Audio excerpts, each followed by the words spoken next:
Well, good evening and welcome to this online talk from the Contemporary Art Society for Wales. I'm Roland Davis, Chair of CASU, and I have the pleasure of introducing this evening's speaker, Louise Manifold.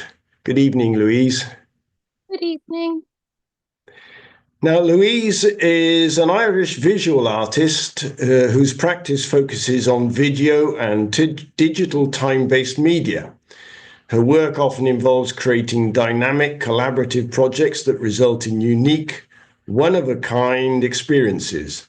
Fascinated by the power of storytelling and the creation of myth, Louise explores narratives and situations that challenge our perceptions and habits, all while constructing new worlds.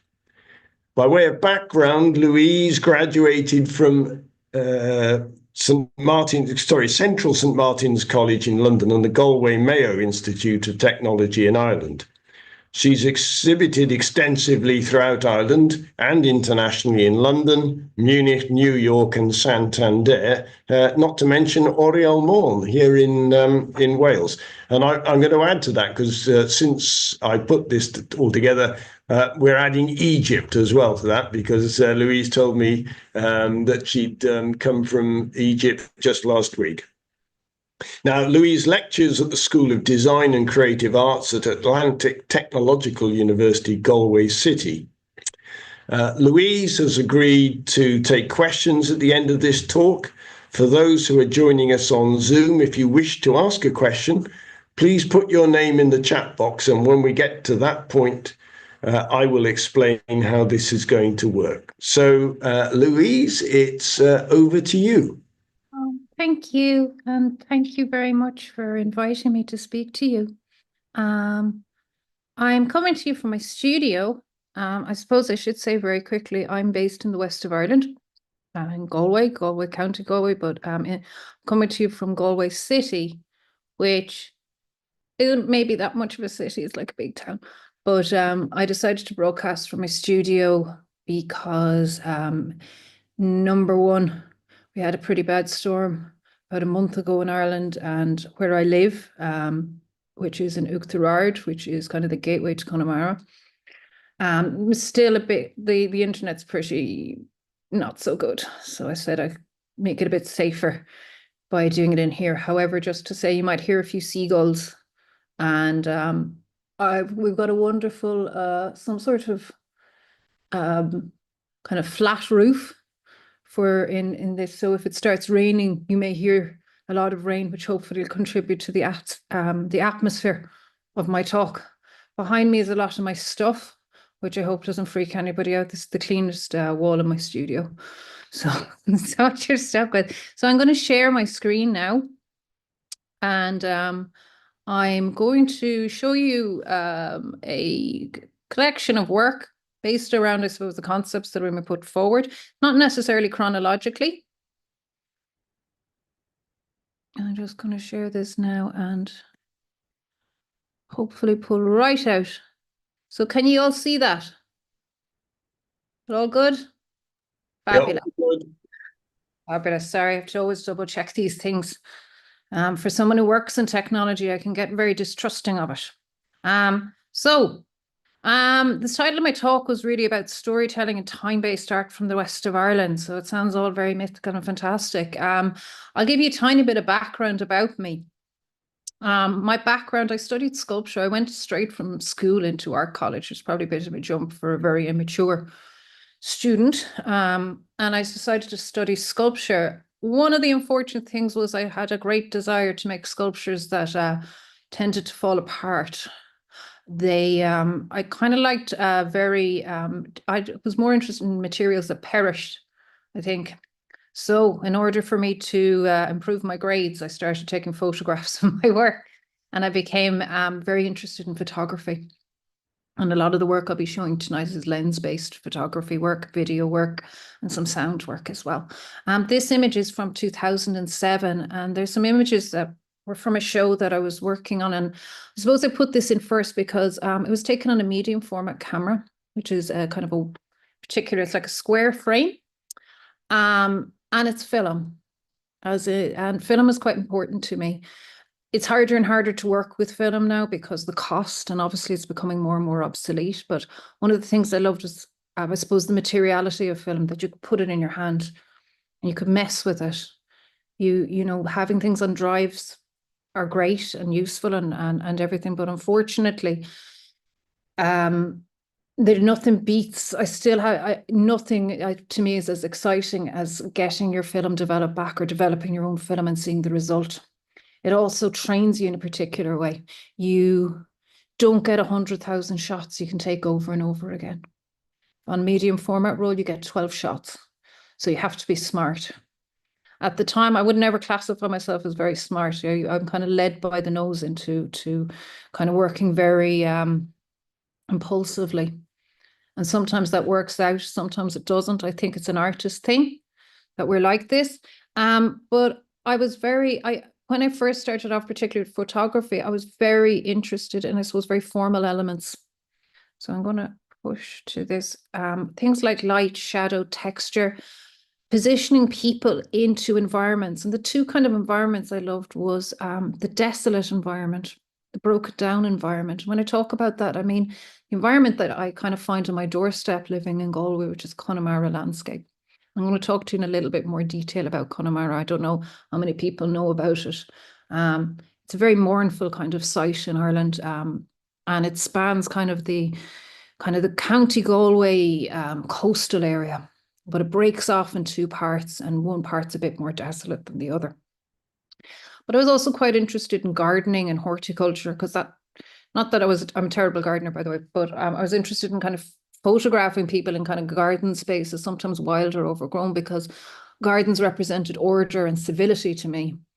And when it grows crazy, it represents the opposite to civility. And that's something that I was always very interested in, was thinking about the unkept, the untamed, the surreal, and how I could kind of talk about that in kind of quieter ways sometimes.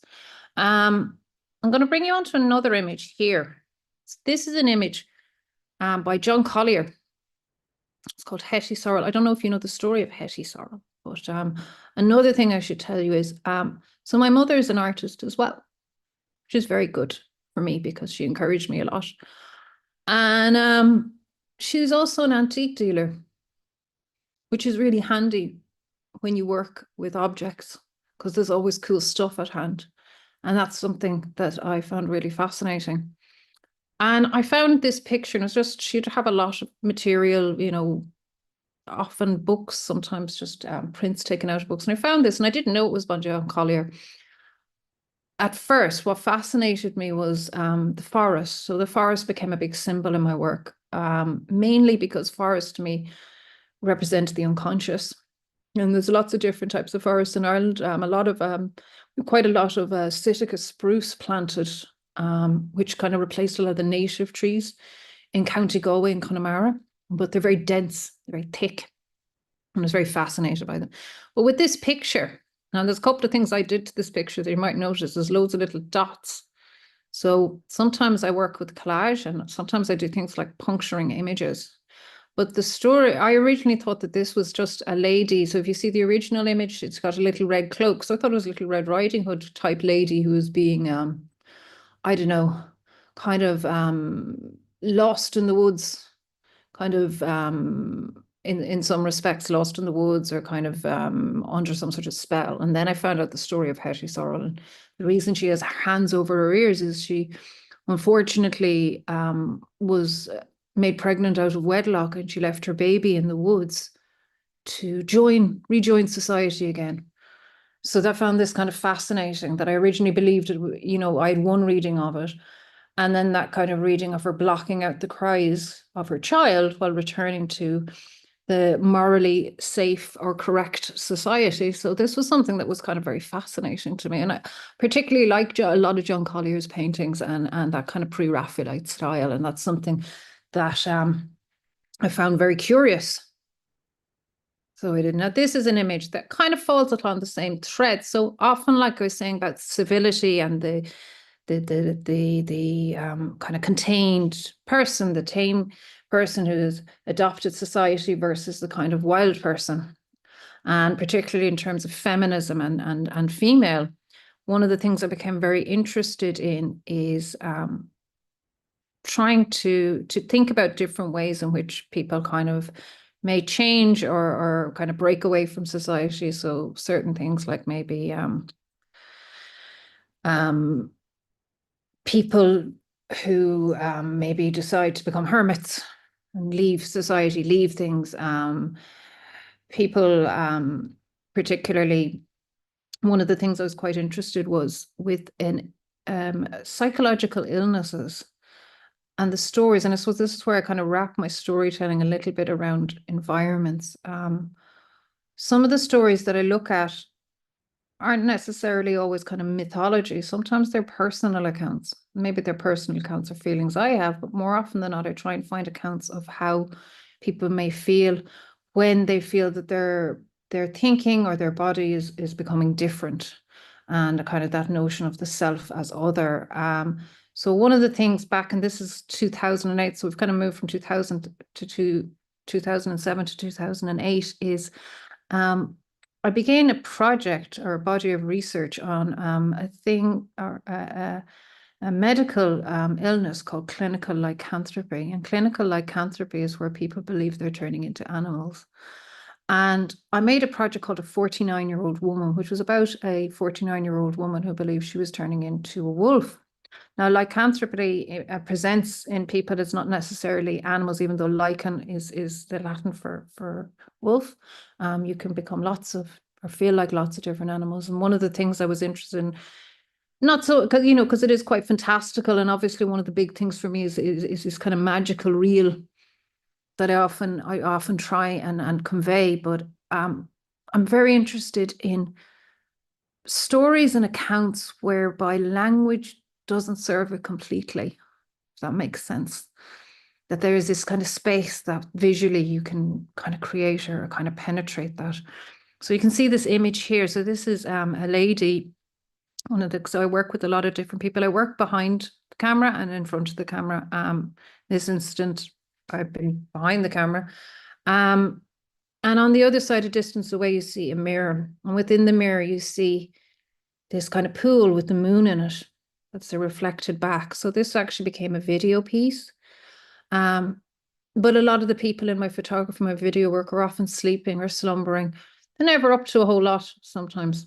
I often like them to be kind of passive in some respects, and that I like the energy of whatever environment I'm creating to kind of consume them a little bit.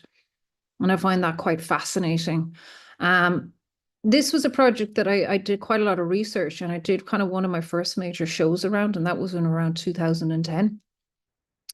And it kind of was a way for me to weave my interest also in things like forests and these kind of wide, broken spaces. So when I talk about a broken space, I'm kind of talking about a space where everything sticks out a little bit.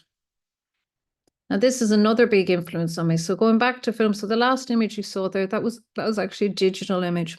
So I mix between moving image film, like 8mm, 16mm, to sometimes working digitally.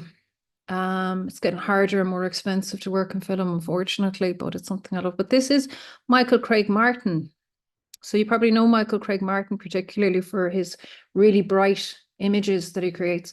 But he also created this film in Connemara in 1962, and it was actually thought to be lost, but his daughter found it in the 2000s, and it was then put into the collection in IMA, which is the Irish Museum of Modern Art. And it's a really beautiful piece of work. It's shot in black and white. It's his observations of this place. I think he came there on holidays, and he created this. You can see how barren this is. So I think this is around Carna, which is an area out in Connemara, and it's flat, it's barren. The walls are all stone, they're dry stone. And when I saw this, and it was one of my good friends who introduced me to this, I was just fascinated by this kind of portrait on film. And again, I kind of made this kind of pivot, I suppose, after years of kind of looking at landscape and language and rendering that again into lens, to kind of go back to something more formal and simple.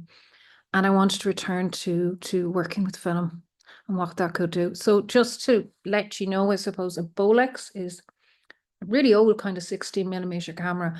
You don't need any power for it. You just wind it like a crank. And it shoots, generally they'll take a little reel of 100 foot and that'll last you a little, maybe 3 minutes. So you have to be very sparing, thoughtful about your shots. And I like that. It's a certain discipline. So it is. Now this here, I don't know if any of you know what this thing is, but if you are editing on 16mm, for example, one of the things you have to do is cut your film. And you cut your film on one of these guys, which is Steenbeck editing desk, which is actually in my studio just over here. But so it's quite a primitive way to work compared to now, but this is how people edit it. And you even have a little ruler to measure your length of film and to splice it together. At the time, this is going into 2014, so it's a little bit of a jump. I had a studio in Dublin with the Royal Hibernian Academy, RHA, and I managed to bring my Steenbeck up. It's on wheels, so it wasn't too bad. Managed to wheel it up. It's a bit of a chunky thing to bring around, but when I was coming back to Galway, thinking of Michael Craig Martin for some whatever reason, because he didn't have any Steenbecks in his work, I just had this great desire to bring out my Steenbeck and put it in the middle of Connemara. Because right at that time, I found myself in this position where I was coming back to Galway. Galway it's an interesting place to be. There's a lot going on, but sometimes you find yourself here and you're just trying to make sense of how you can create new work. What can you do? And you kind of sometimes you overreach and you want to do certain things that are very fantastical, and then other times you have to kind of dig where you stand. And I wanted to kind of work with the landscape that I was embedded into. At the time, I was living in a village called Spiddle, which again is on the road out to this site of Connemara. So to give you a bit more context about Connemara, Connemara is big, fairly reasonable size area that is on the kind of the Atlantic coast of Galway. There is some pretty beautiful parts of it where you've said that are quite mountainous, and that would be kind of the northwest up side, and then the other side, which is going towards Lettermullen, which is kind of south.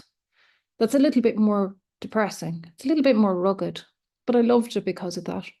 And I kind of went to try and find some of the roads that were in Michael Craig Martin's film, because a lot of what he shot was around this kind of northwest bit. And I shot in black and white. Now, a lot of cinema, early cinema, before they had colour film, they would shoot in black and white and they would hand colour the film. Like it was never, I think, the intention to try and make it look real, but a certain kind of mesmeric thing happens.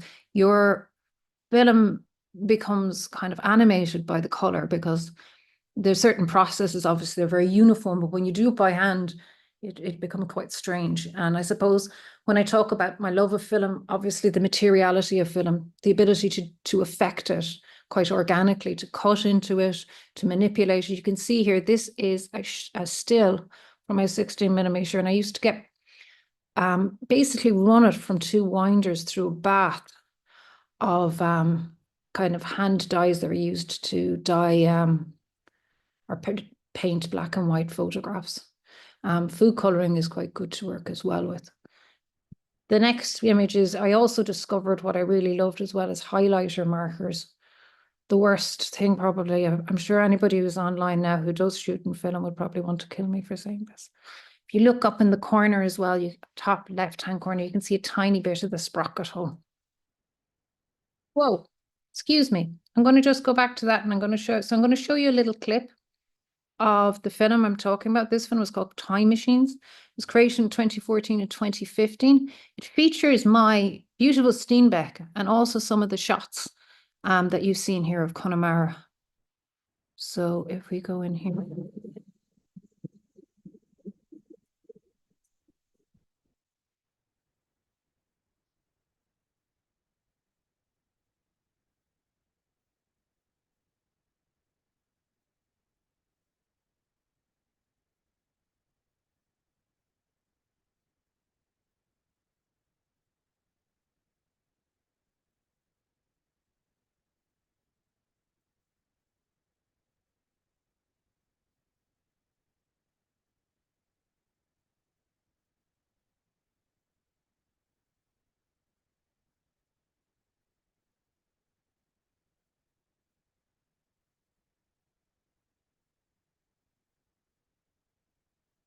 What I love about the Steenbeck is it's like a train. It's the rhythm of it.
Now, I want to move on from that.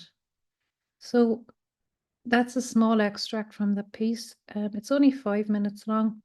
When I make work, sometimes I make it a bit longer. When I make some duration is important to me, but sometimes when I make particularly video work that's quite long, I like to create it like an installation that people can move in and out of it. That it's not necessarily they have to be positioned for a beginning and an end, like a narrative film. But generally, aside from that, usually most of my work is in or around the 5, 6, or 7 minutes. Now, you might be wondering what this guy is. So, at the very part of that film, you may see what looked like a watchtower. So, the area that I was shooting in, that's an area called Lettermullen. That brings you right out to the edge of the Atlantic. It's quite wild. The sea's quite rough there.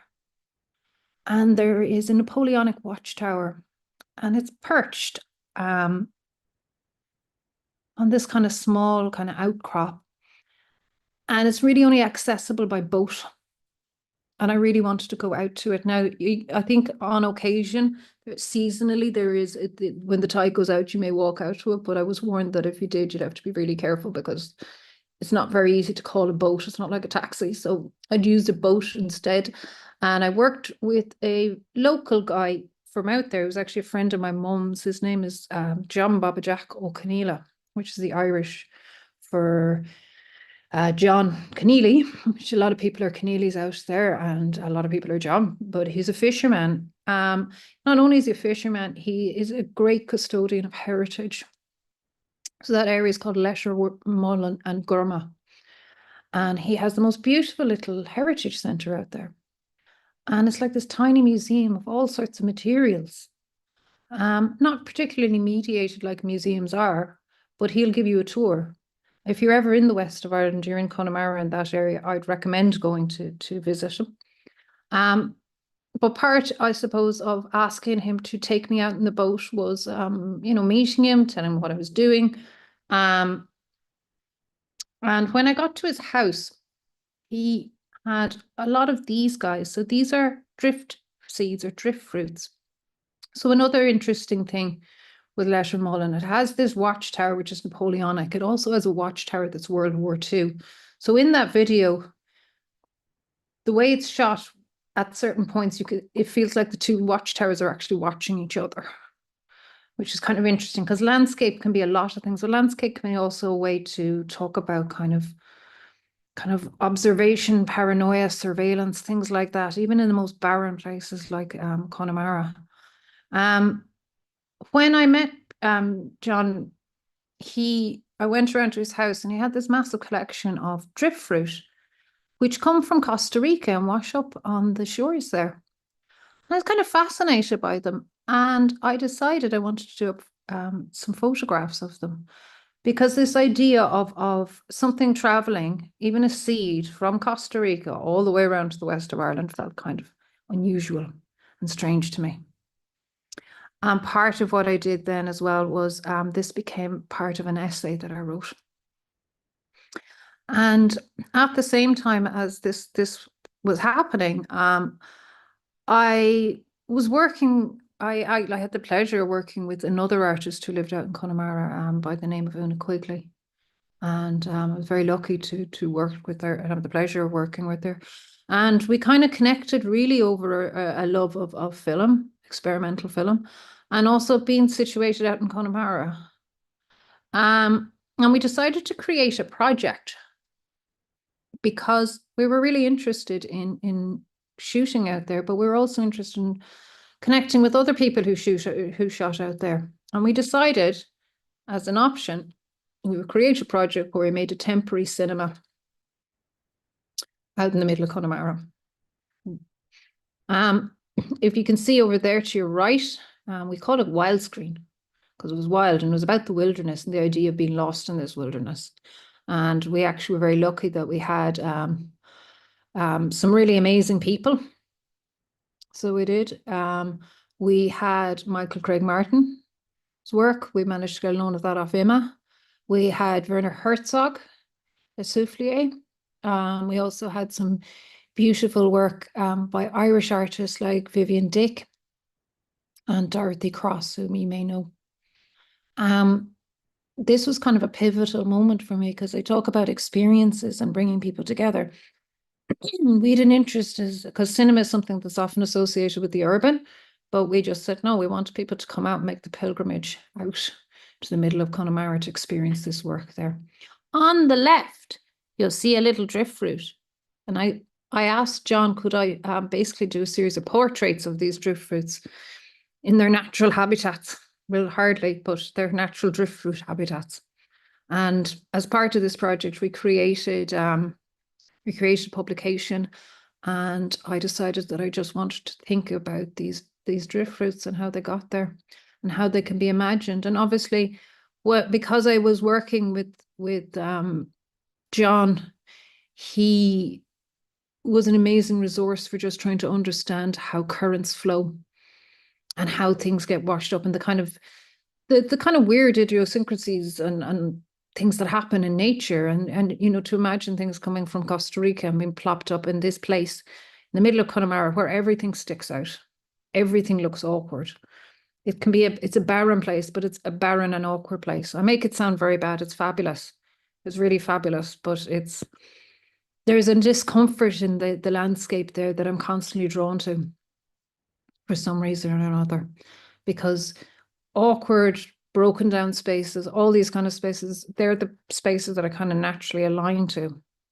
So this image here, I decided to put this image in because I was thinking a bit more about how different stories happen with your work. So this is part of another project, a bit similar to Wild Scream in some respects. Like a lot of artists, many artists create, you know, spaces to present or curate work. I was invited to participate in a show in Chicago when I was pretty young. But I was working in New York for about 6 months and on a residency. And I met someone, an artist who I became friends with, and she was from Chicago. She moved back to Chicago. She got this little storefront as a studio, and she wanted to create something interesting to happen there in a kind of a site where American artists and European artists could come together. And I made a series of prints for her show. Because I was kind of broke, I couldn't get them framed, which is kind of good because it's very hard to create stuff abroad. It's pretty expensive, so they get rolled up. But you notice in this picture, you might notice there's what looks like a little hole in the middle. If you look down slightly from the top left, looks like a little hole. So that little hole is actually a bullet hole that happened when the show was in an area of Chicago that was kind of up and coming area called Pilsen. And I had my work hanging there, went home, the show continued, and then unfortunately there was a slight altercation outside the gallery. and a bullet kind of ricocheted off, I don't know, back wall, and it went through my picture. And then I realized my picture looked an awful lot better with the hole in it. And I was kind of happy. And I thought a lot more, and it kind of brought me back a little bit to, how I manipulate film. Like most people, if they saw what I've done to some of it, you see the furry, hairy bits and using marker on it. Most people would murder me for doing that. But I suppose it kind of animates things and it kind of it changes it. And I thought this was really curious. So it was originally called Frontier, and then afterwards it was called Shot Frontier. And that's where I have that also on my studio wall here as well. But one of the things I was interested in as well is how images bear witness to things. In a lot of images, particularly photography, as it's printed digitally, we're not entirely sure how long it's going to last. Sometimes it has to be very protected. And I'm often interested in things when they start breaking down, a bit like the landscapes that I'm interested in breaking down as well. So I became quite fascinated with the idea of a photograph being kind of witness to things. Now I'm going to move on to something a little bit different. So this is a picture of a ship. The ship is called the RV Celtic Explorer. RV stands for research vessel.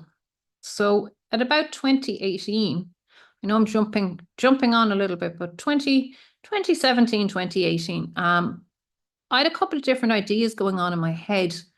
I was very interested in working with radio. Now, I've always been interested in obsolete devices.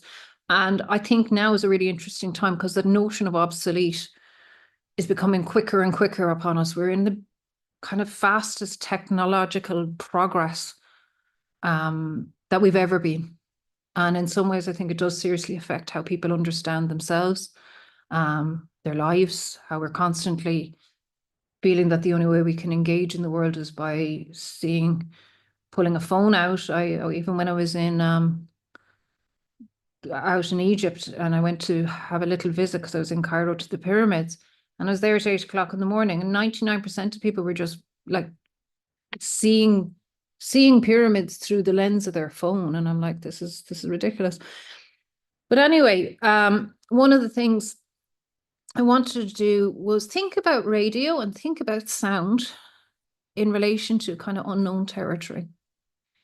And I suppose the ocean is something, because we live in an island, and I live in the edge, particularly Galway. The Galway is kind of perched on the edge. Even if you look at Ireland on the map, it kind of looks like I think it looks like it's got its arms folded and it's moving away from Europe. It's kind of not wanting to engage. I know it's just the way it is, but that's how I see it. So the ocean's obviously something that's quite central to my work. Now, ocean exploration obviously you're quite limited to, unless you try and work or collaborate with people.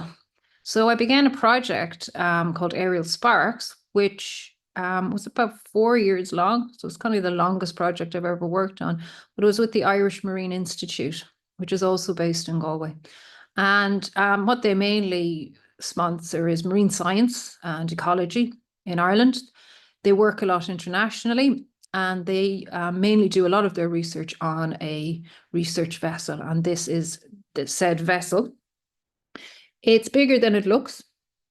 It's a working ship, which is really interesting. So I created a project whereby I brought 7 artists for different residencies on this ship. In order for me to do that, I'm going to move on to the next slide. In order for me to do that, I kind of had to stress test it myself and firstly experience it and make work. This is a little time lapse. This is a time lapse from the porthole. When you go out to sea on a marine research survey, it could be 4 or 5 days, it could be 3 weeks. You're not really you're experiencing kind of the sea in a very different way because most people who go to sea tend to go to sea to go from A to B as transport, as passage. You're going out into the middle of an area that may have a very particular value, but on the surface, it doesn't look like that. So the first survey I went on was a survey called the Rockall Trough survey. Rockall Trough is kind of up near that Rockall Rock.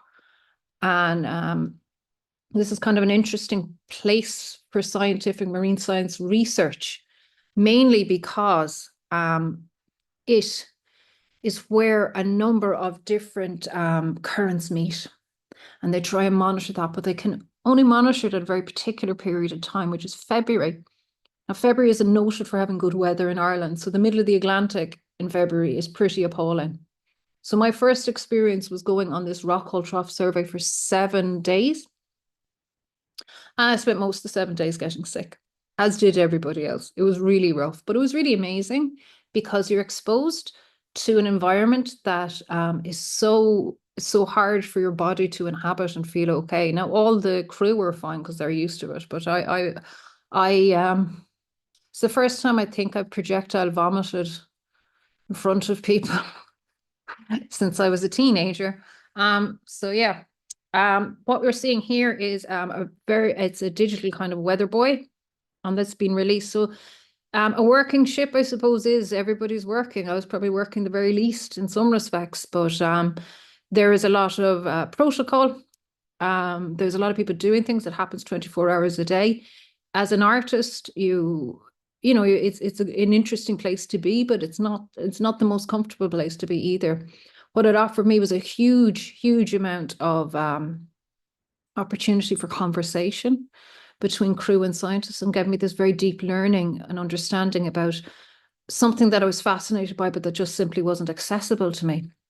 And one of the very cool things I got also was the opportunity to work with some different scientists. So when I talk about deep sea, there is deep sea and then there's really deep sea. And one of the things they have here, I'm just going to stop that for a second, but one of the things they do have is they have a remote camera, a deep sea remote camera that's used to go down a couple of kilometers under the sea. And I got the opportunity from being around different scientists, marine scientists, to work with some of the footage to create a project, a video installation as a commission for the Science Gallery in Dublin. From the footage of a deep sea excavation of these kind of giant volcanoes that are under the ocean, which are they're called hydrothermal vents. They're very deep sea. I'm going to show you a little bit of it. So this is like a 3-channel installation. The sound is a little bit soft in it. But what you're looking at down there is you're looking at 2, 3, 4 kilometers under the sea.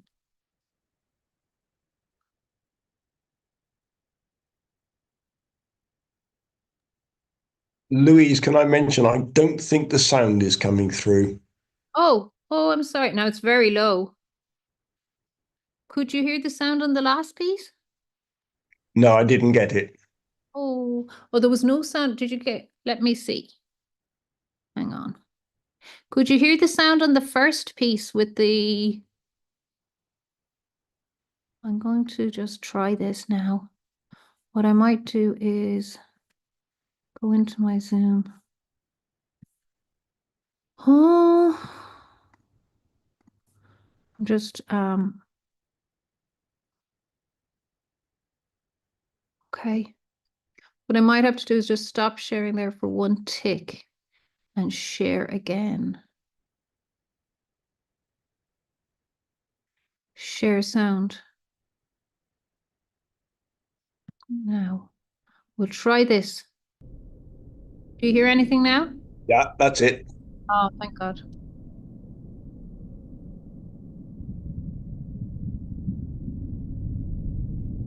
Quite deep. So some of the sounds you're going to hear range from quite subtle to quite dramatic.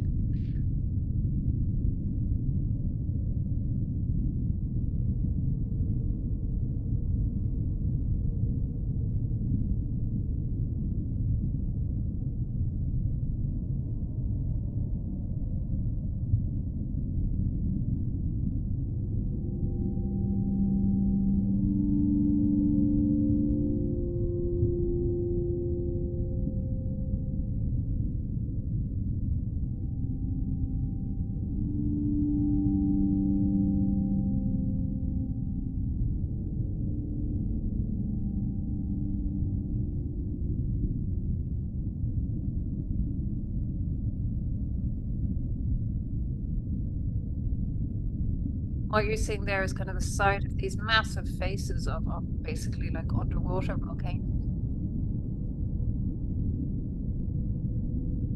So that's kind of an example, I suppose, of a lot of work that I would make that's a little bit more durational. This piece was 9 minutes long. It was 3 screens. And it was created in such a way, we actually created it that it was like a head box and you could stick your head in. It was at the time before VR headsets. So it was quite an unusual way to do it, but it was also quite interesting because we use screens, because video screens are often they're the best way sometimes to present work because you have kind of the backlight coming out of it. So I did a number of this kind of very extensive project, and one of the things that came out of this was creating a piece of work for radio. And I was really interested in how we relate to radio. So I kind of obviously, I was born in the end of the 70s, early 80s. So I came from a time particularly when people put on a radio in a house to give a sense that it was occupied. When your mother left you in a car, my mother would say to me, "Don't worry, I'll leave the radio on for you." And then she might go and do the shopping for half an hour. I don't think you can get away with that anymore, fortunately. But there is a kind of relationship to how radio works as a background to our lives. And radio works as this notion of company and occupying space that I was very fascinated with. And sound was something that became very important to me. The reason, I suppose, there's a couple of reasons. I often created a lot of soundtracks for my work in different ways. At one point, I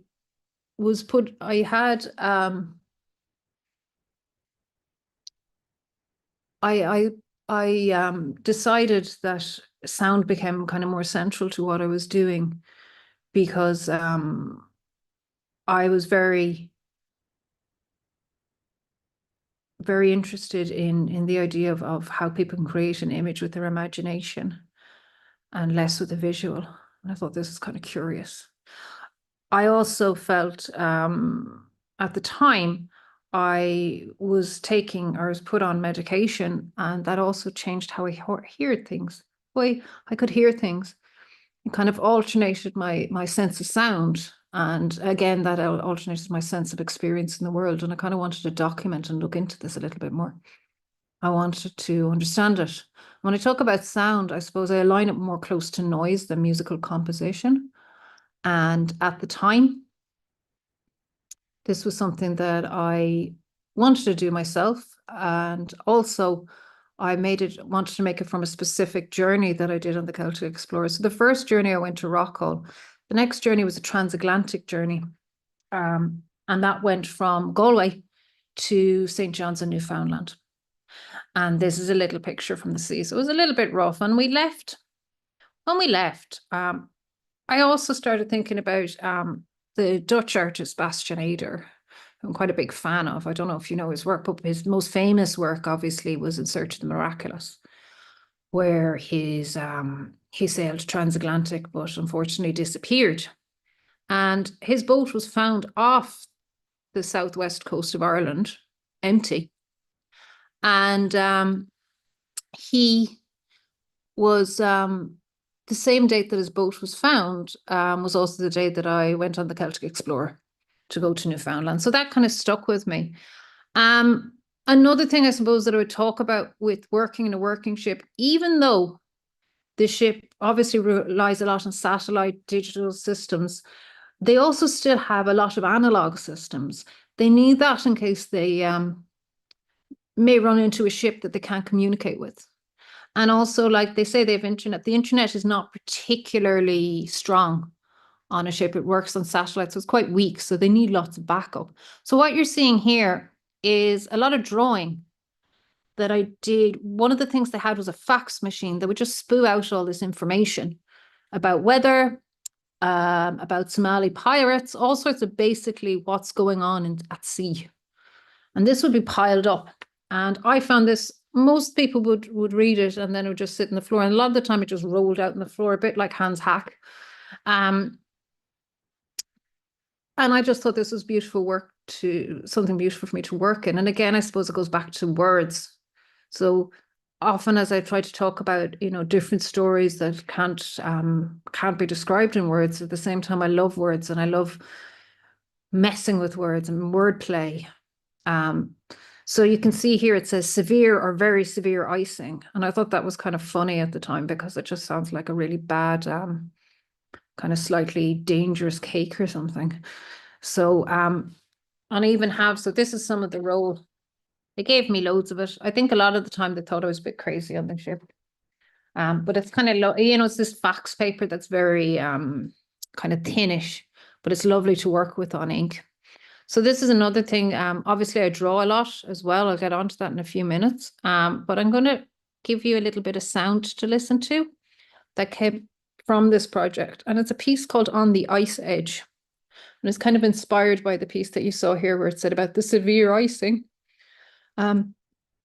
So this piece is actually 30 minutes long. It was broadcast on RTE Lyric FM about 2 years ago. It's still actually, you can get a link to it. I'm going to play a small little bit for you here. I worked with a gentleman called Adrian Crowley, who's a singer, and he did the vocals for me. I wrote the text and recorded a lot of sounds, and we put it together into this kind of very kind of abstract sound composition. And then the sound design, I worked with a lady called Jean McGrath, who works extensively in Foley in cinema. So Jean is very prolific in sound design, particularly for film and Foley. And for anyone who doesn't know what Foley is all the noises that are made kind of in the studio to recreate external noises. So I'm very fascinated with Foley now, that how that plays out. So I'm going to just give you a small section of this. Tell me if you don't. Can you hear that okay? Yeah.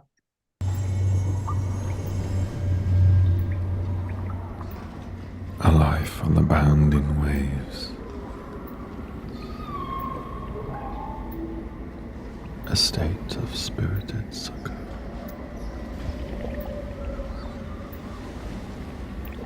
Against the cold ceramic.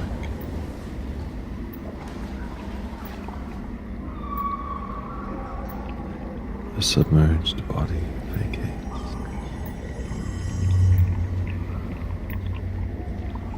Darkness floating, a container that holds the inside in, the outside out.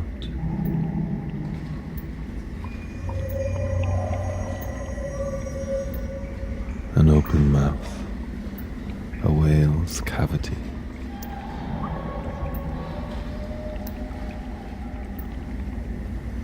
A moon pool tucked beneath a ship. Now, if you're wondering what a moon pool is, it's actually a part of a ship that's used if you want to. So just to say, with a research vessel, a lot of research vessels actually map deep sea through sonar.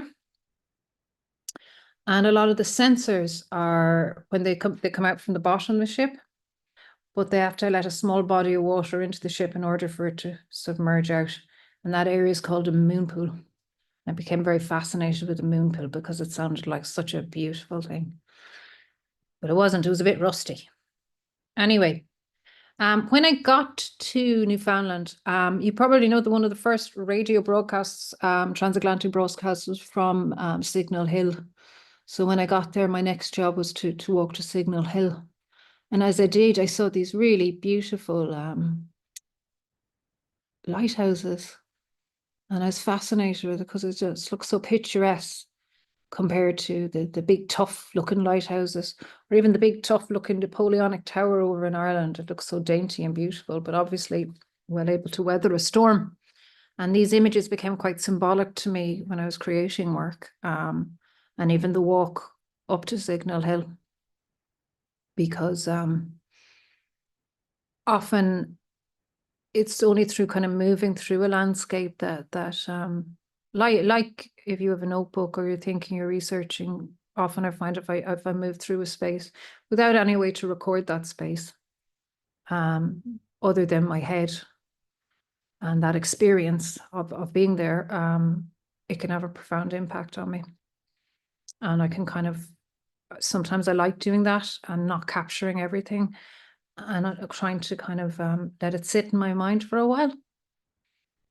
I don't know why. Sometimes, just as I like going out with loads of ways to document spaces and create spaces, equally I like to go out with nothing and just experience things, because it's like you need to be the person meeting the space to understand it. My next slide is by a lady called Annika Zuren. She's a German artist. She's part of the kind of early surrealists, and I think she's the partner of Hans Bielemir. And I loved her drawing. So I haven't really talked that much about drawing. Drawing's kind of a funny thing to me. I don't really talk a lot about my drawings. I think of them as finished works. I see them as kind of working documents. I often draw to calm myself down. I often draw as a way of communicating with people when I collaborate. And I often draw just because I'm angry or whatever emotion I'm feeling, which I'm sure is the same as most artists. Annika Zuren, I'm really fascinated by her work. She's also a writer, and she writes a lot of kind of automatic writing, and her drawing fascinated me because it's so abstract, and also this kind of incessant mark making over and over, quite labored in some respects. And I loved that because it kind of reminded me sometimes about how I draw. And also that there are all these kind of people and shapes that kind of turn into or mesh into each other. So I found that kind of unusual. For me, drawing's a tiny bit different. I use drawing in a couple of different ways at the moment, but one of the chief ways I use it for sometimes is a way to communicate. Now, that doesn't look like it communicates a whole lot to you, unfortunately, right now, but often one of the things kind of moving forward with working and creating sound pieces was finding ways in which I could move from noise into sound a little bit more, and how I could communicate with people within a that would be classical musicians or singers. And I work quite closely with a couple of people over a number of years. One of whom is a really amazing soprano called Elizabeth Hilliard, who's based in Dublin. And I think when you get to a certain space of working, you can create drawings, and the drawing it's almost like the way you want something to feel. And it mightn't make any sense, but when you put it down on the table or you share it with someone, it gives you a jumping off point. I also like drawing an awful lot as a way of meditation a little bit, because it allows me to relax in a certain way, and then I find other ideas come to me. And I find this to be quite helpful. I included the next drawing here because this drawing is actually from a project that I was working on this year, but it was how we were kind of thinking about design of sound and relation to visuals. So there was a lot of doubling and multiplying over and layering, and I felt that this kind of feeling could be expressed easier visually than for me to try and attempt to. Often I know it sounds kind of silly, but I get uncomfortable actually when I collaborate with people to command them to do something. It's like I'm not sure if it's a confidence thing or it's just complete indecisiveness. But when I draw, I find it a little bit easier to communicate. So it's kind of silly, but it works for me. And hopefully it works for the people I'm working with. I've had no complaints yet. The last few images that I'm going to show you are just kind of work that's closer to what I've worked with in the last few years. So the last number of years I've traveled a lot. Since COVID happened, I suppose, and we couldn't move at all. The first thing when all the lockdowns happened, when we unrolled from lockdown, is I just wanted to travel and I wanted to move and I wanted to be everywhere. One of the things I enjoy doing a lot is doing residencies, because it's a great way to situate yourself in a new environment and make work from it, or learn, or just learn from being there. So the first place post lockdown that I found myself going to was a residency in Belgrade in Serbia, which I found absolutely fascinating. And one of the things that I have kind of started doing in the last few years, you may know, there's a lot of these urban exploration groups. They usually work on social media, might say wherever UX, which is urban exploration. And I connected with some urban explorers in Belgrade, and they brought me around to all these derelict spaces. So I suppose the loneliness and the desolation of Connemara, I kind of try and seek out in the urban as well. But for some reason in Belgrade, I found it or felt it a lot more. So this is an image here. It's kind of double exposure of basically a chair that's been thrown out. And again, sometimes I will, when I shoot, I commit to black and white. I'll turn on, if it's a digital camera, make sure it's black and white, because I believe black and white is a commitment. I think that you should try and just like you do with film, if you want to shoot in black and white, shoot in black and white. This is another image. Again, this is just firing a flash, and flash always gives you a sense of loneliness as well. But a lot of these one of the things I found quite interesting in Belgrade is just often you'd find a lot of material thrown out in the streets, furniture, bits and pieces, and there would be there for a long time. You'd find bits of weeds and things growing up around it, so it became part of the environment. In fact, I saw a really unusual, it was a cemetery in Belgrade, and the gate was this tree, and it was basically consuming the gate, which was really strange, but I was quite fascinated with that. And also then part of the work that I make, I often do kind of photo collage. So you can see here, you've got this is like a derelict kind of silo space near me. So I took a lot of photographs in here. And then I started collaging these big wicked looking cherries. I kept it black and white because I felt the cherries looked a bit too obvious.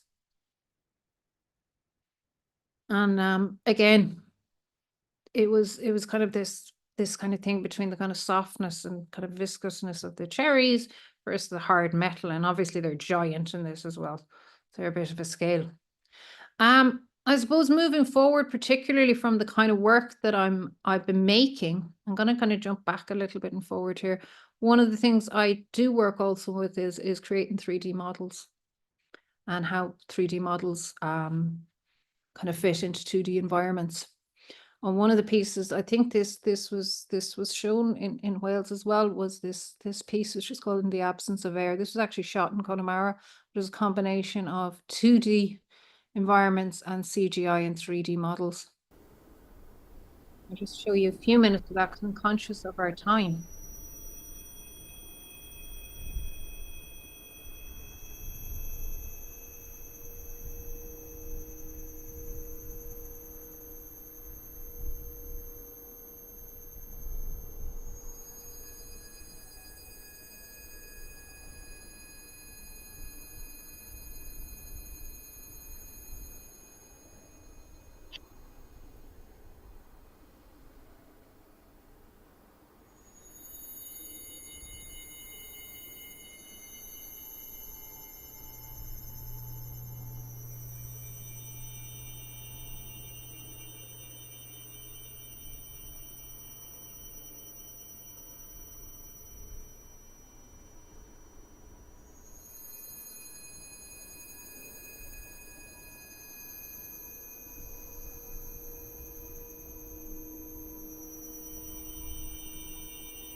Now, so that's a small little excerpt, Robert. So I suppose still kind of moving on with this kind of sense of surrealism, a lot of my work has kind of moved in the last year or so into working with 3D models and animation, and creating kind of environments that are kind of surreal imaginings of the future.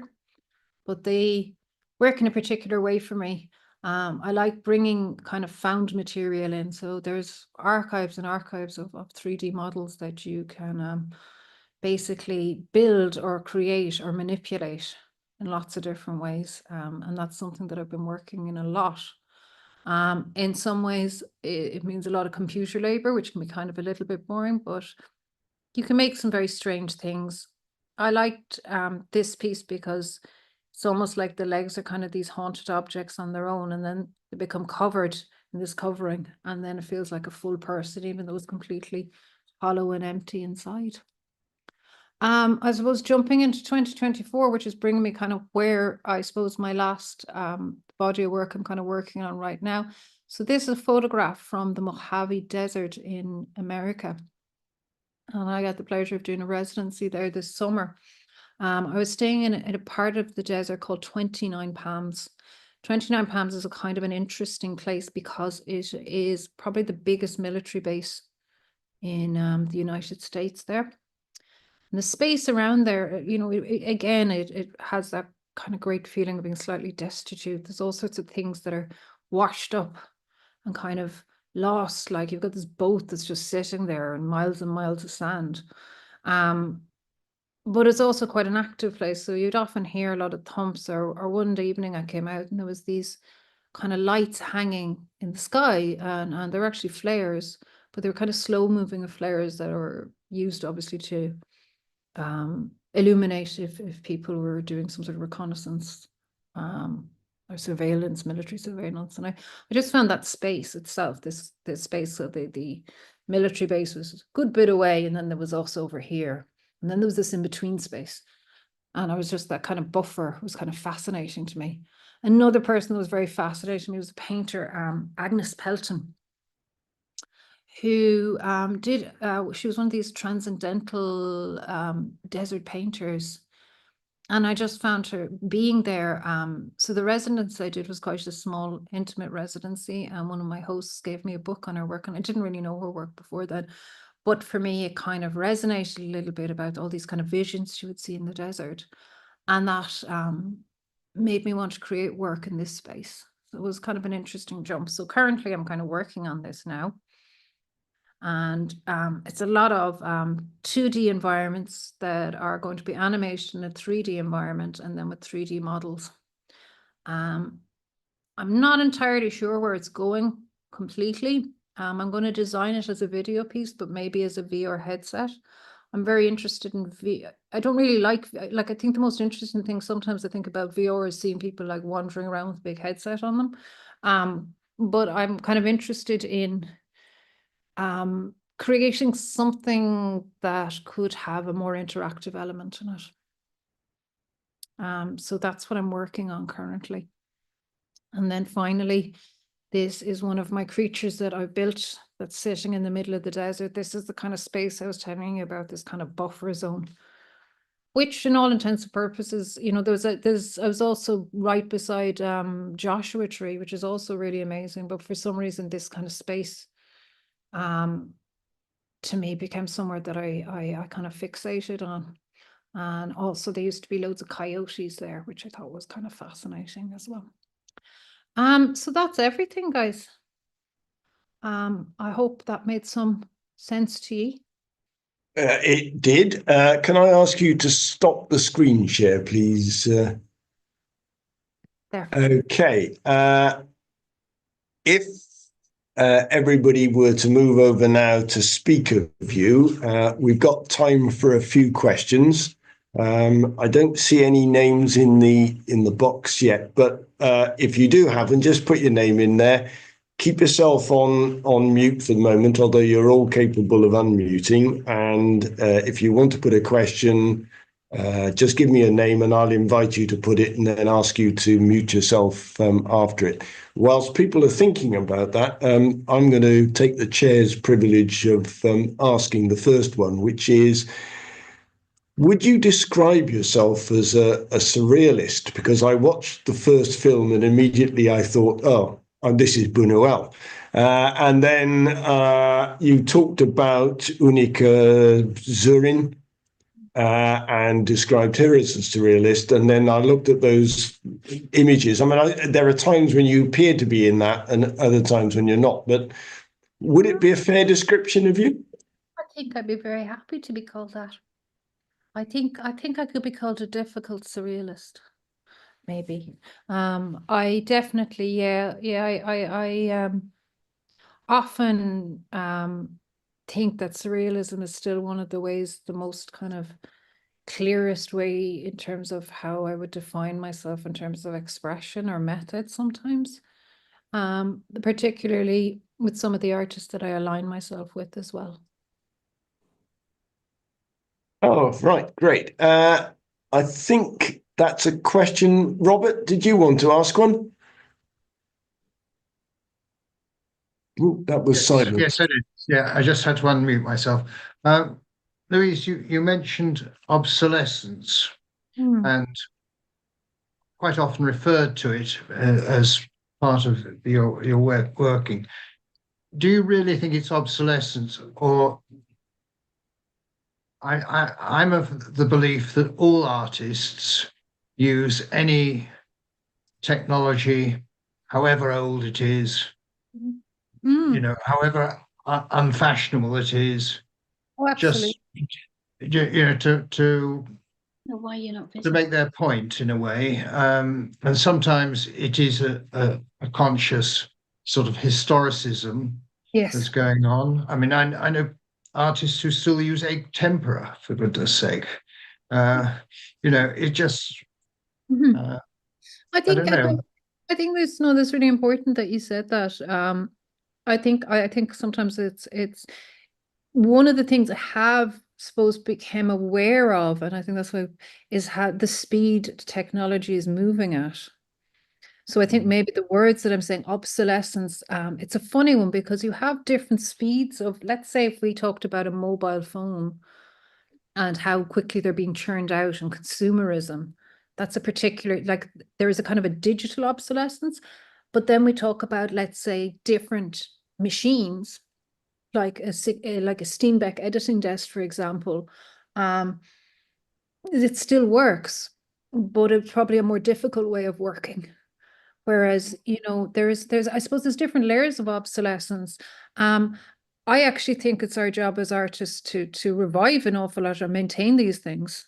Similarly with film, it's really important that people still shoot on film and still shoot with medium format cameras. I think there's disciplines to be learned by it, because quite a lot of digital stuff, it softens and rounds every edge almost right down to the decision making now, which you see with AI and things. And I suppose as a lecturer in a college, I'm constantly, seeing this around students, that they struggle with hands-on things because so much work is digitized. So there's a lot of anxiety, I suppose, around that for myself. In terms of the idea of obsolete machinery, there's a lot of machinery that still works perfectly well.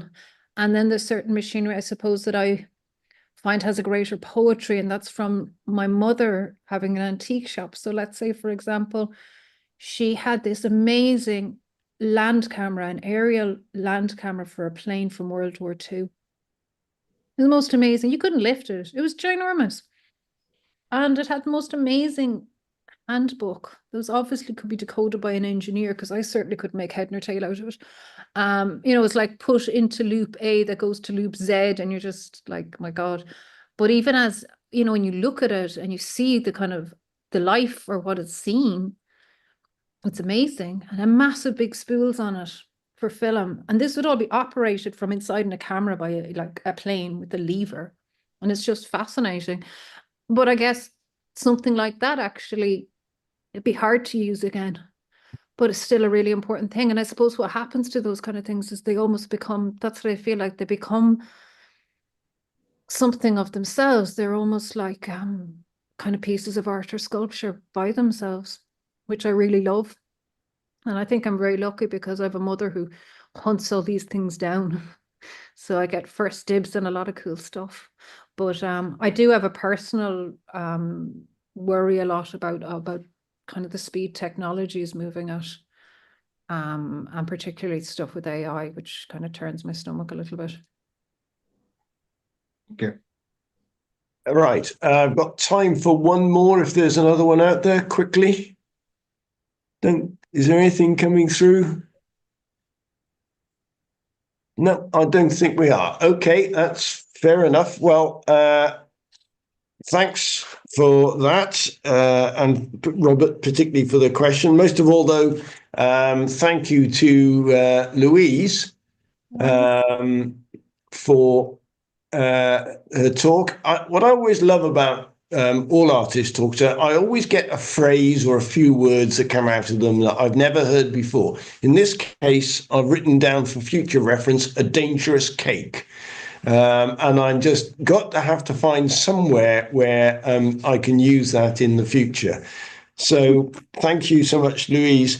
In a moment, I'm going to invite you all to say thank you to Louise. But before I do, if anyone's been watching and participating would like to know more about CASU, including, and here's the drumming up the membership bit, how to become a member, please visit our website at casu.org.uk for all the relevant information. Can I also say that our next public talk will be on Tuesday, the 25th of March, when the speaker will be Gary Barker. This will be an online talk, so please look out for details in due course.